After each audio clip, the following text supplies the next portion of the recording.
Olá, iremos apresentar sobre a obra Iracema, de José de Alencar.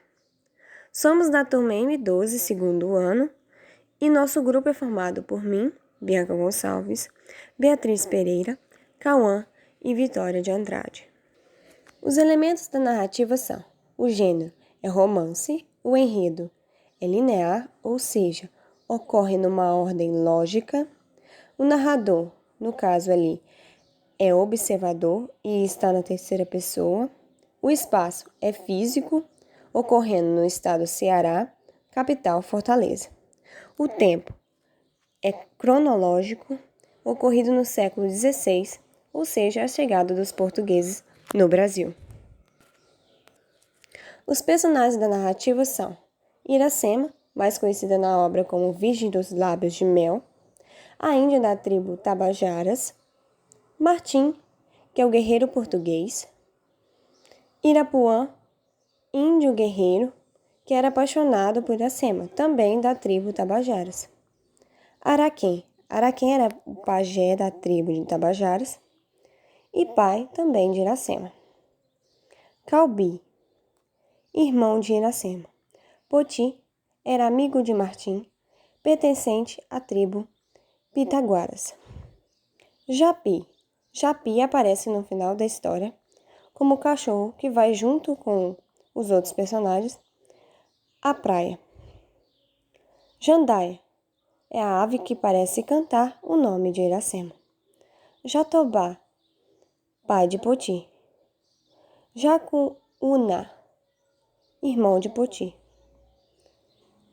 Moacir aparece também no final da história, sendo filho de Iracema com Martim. Sobre o autor. Além de ser um grande escritor romancista, José Martiniano de Alencar Júnior também entrou no ramo político, aonde foi advogado, dramaturgo e jornalista.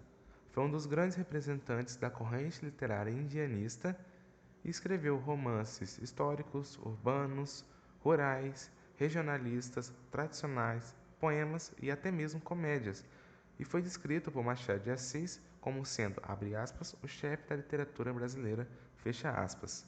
Suas principais obras indianistas são Iracema, Ubirajara e O Guarani. Agora eu vou fazer um resumo da obra Iracema.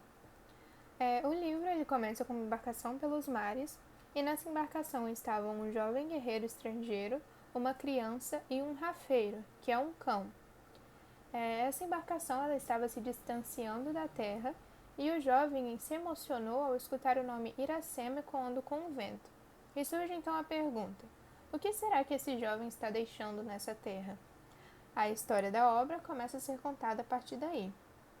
Iracema é uma das personagens principais do livro, em torno da qual a história se passa. Ela é descrita como a Virgem dos Lábios de Mel, que é o significado da palavra Iracema em Guarani, que possuía cabelos longos e negros, mais negros até que a asa da graúna, e ela pertencia à guerreira tribo da nação Tabajara. Um dia, enquanto estava na floresta, Iracema escuta um rumor suspeito.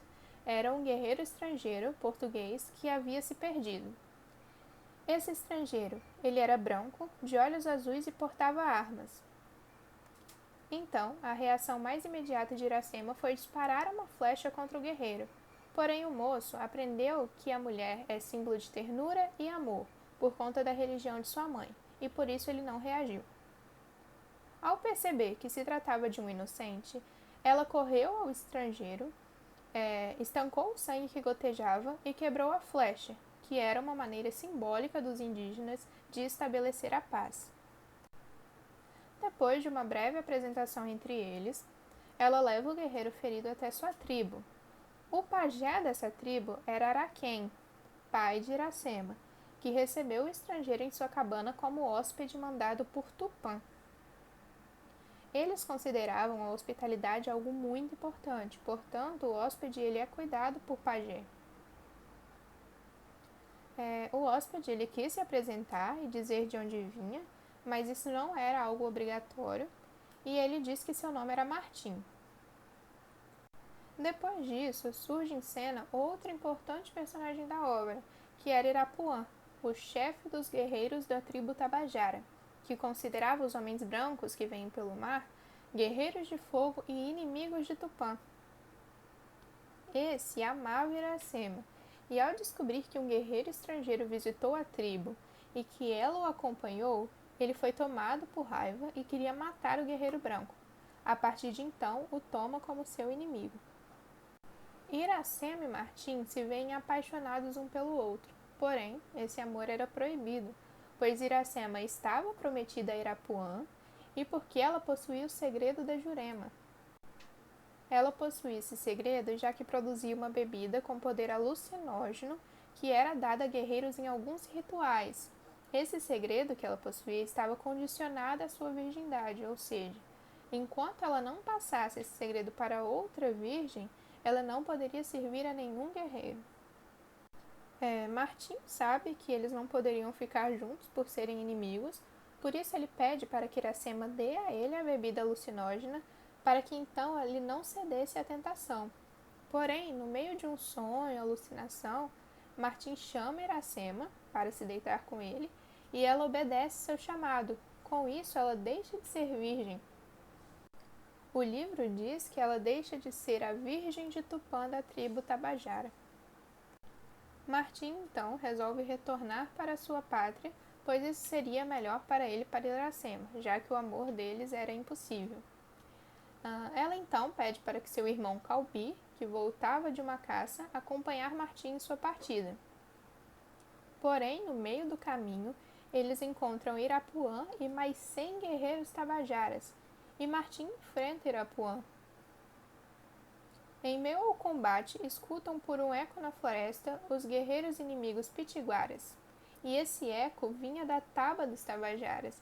Então os guerreiros e o chefe eles partem para a taba, para proteger a taba.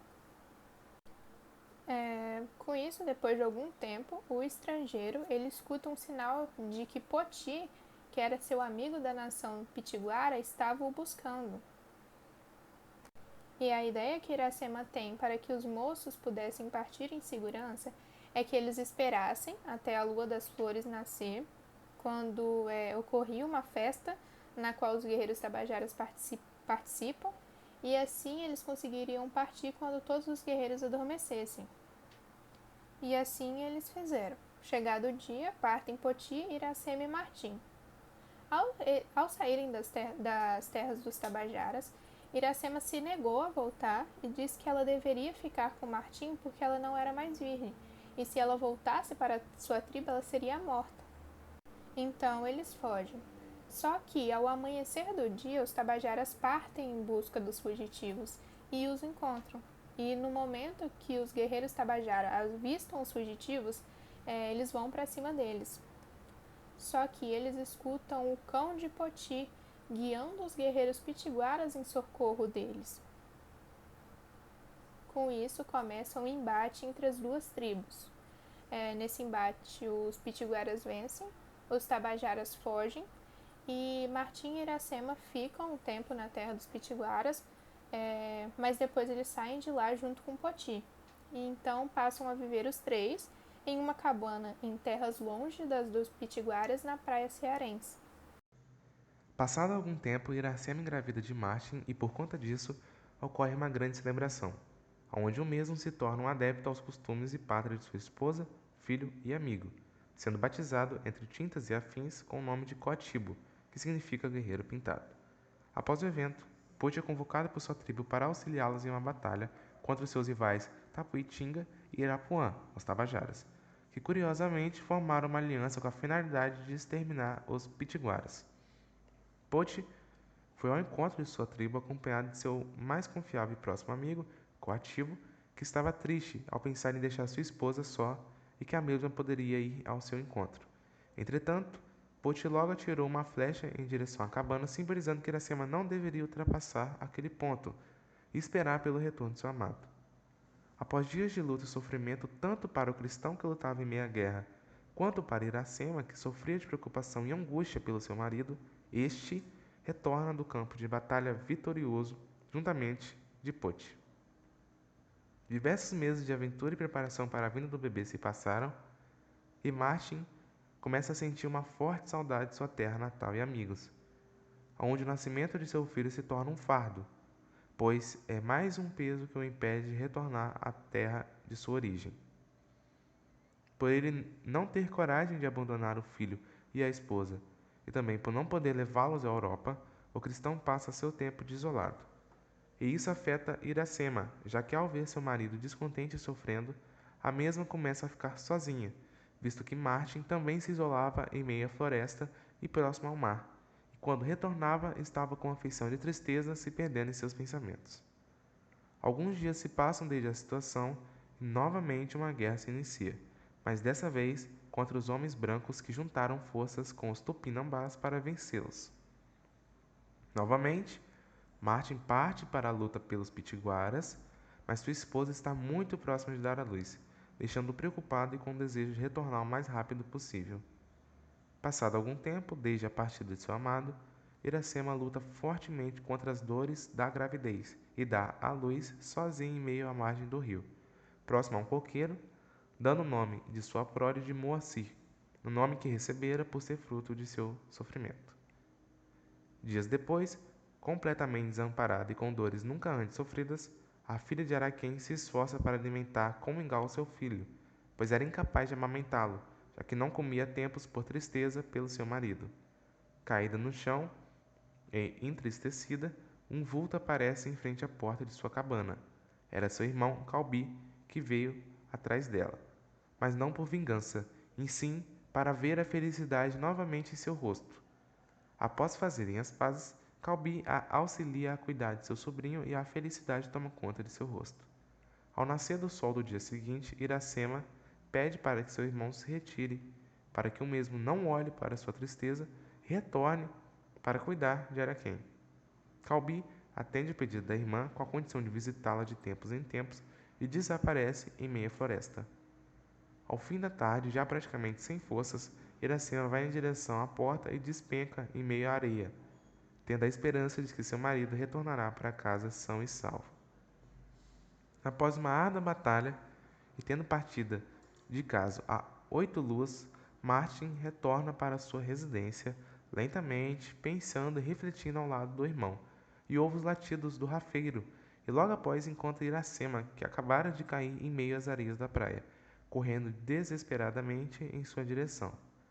Ao levantá-la ao seu colo e indagá-la o que aconteceu, a filha de Araquém reúne as últimas forças restantes e entrega a criança para Martin, aliviada, pois esse se alimentaria, já que seus seios não possuíam nutrientes para dar, desfalecendo em meio aos prantos do marido. Em meio a toda dor de Martin, Pote consola o amigo e juntos enterram a mais bela mulher dos Tabajaras em frente ao amado coqueiro, para que quando o vento soprar, ela possa pensar que é a voz de seu marido em meio aos seus cabelos. Meses se passaram desde que Martin partiu do Ceará em uma simples jangada acompanhado de Moacir e o fiel cão, e prometeu ao irmão que voltaria algum dia, aonde o mesmo ia à margem da praia todas as manhãs à sua espera. O cristão finalmente retorna à terra que antes fora de eterna felicidade e hoje é o símbolo de sua amarga saudade, trazendo consigo guerreiros e sacerdotes para fundir a maioria dos cristãos. E o primeiro a se ajoelhar perante ela é Pote, pois desejava que nada mais o separasse do irmão e que, assim como possuíam um único espírito e coração, estariam sobre um único Deus. Após o batismo de Pote, e sendo chamado agora de Camarão em homenagem a um dia e rei que iria servir, os irmãos travaram batalhas e difundiram a religião para entre as terras selvagens. O esposo de Iracema, sempre com grande emoção e saudade, revia as memórias dos momentos que fora tão feliz e sentava diversas vezes próximo ao mar, refletindo e se desfrutando da brisa presente que outrora sentira junto à sua amada. Irei falar agora um pouco das características desse romance. Para começar, esse romance ele é um romance indianista, porque é um romance que traz costumes e hábitos indígenas. A heroína é idealizada, e isso é uma característica forte do romantismo. Na obra, Iracema era idealizada por ser muito bonita por fora em sua aparência física e também por dentro em sua moralidade. Essa obra se trata de uma prosa poética, pois Alencar escreve essa prosa com essência de poesia, através principalmente de figuras de linguagem. A escrita dessa obra possui uma linguagem indígena, ou seja, o autor aproxima a obra da linguagem indígena, o modo como os indígenas falavam, as analogias e comparações que utilizavam, entre outros pontos. O nome Iracema, ele também pode ser considerado um anagrama da palavra América. Com isso, a obra traz o sentido de que, assim como a América foi conquistada pelo europeu, Iracema foi conquistada pelo português Martim. Nessa obra também é possível encontrar elementos históricos. Martim e Poti, dois dos personagens apresentados, realmente existiram no contexto da colonização do Brasil. Nesse próximo slide, podemos observar características do romantismo que podem ser encontradas nesta obra. Algumas dessas características possuem trechos da obra como exemplo. Essas características são principalmente a idealização, no caso da Iracema, o sentimentalismo, o subjetivismo, os escapismos, que são ações que fogem da realidade vivida. Esses escapismos são encontrados no texto como escapismos para a natureza, para a religião, para a morte, para os sonhos, para o passado, entre outros. A religiosidade também é uma característica encontrada nessa obra, que também é relacionada ao romantismo. E um outro ponto é o nacionalismo, onde exalta a terra habitada pelos indígenas na época da obra.